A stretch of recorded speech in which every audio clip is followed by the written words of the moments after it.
Neither Mark nor John's Gospels have shepherds, wise men, a stable, a star, a virgin, a doubting husband, or the Archangel Gabriel.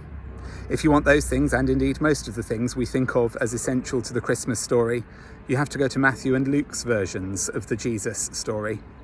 John's Gospel has its wonderful prologue, and Mark's Gospel has, well, not much. It starts with John the Baptist preaching in the wilderness, and then jumps straight into the baptism and temptation of Jesus. There's no nativity story at all in Mark, which is, of course, the earliest of the four Gospels to be written.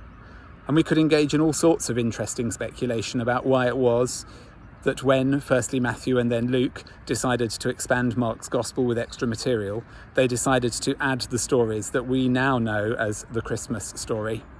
Did they feel perhaps that Mark wasn't quite clear enough on the subject of the incarnation?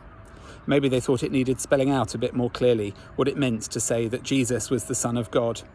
Maybe they wanted to give Jesus a birth story that would rival the origin stories of Greek and Roman gods.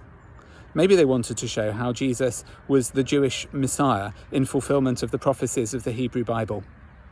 But the thing is, Mark addresses these issues too, just much more succinctly.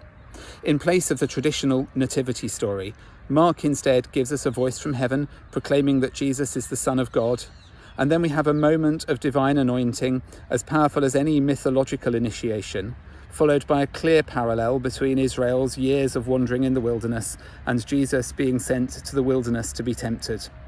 So whilst I'm not suggesting we don't need Matthew and Luke, I'm suggesting that if you've had enough of choirs of angels and singing shepherds, you might find all you need to know about Jesus in the rather briefer and less seasonally festive Gospel of Mark.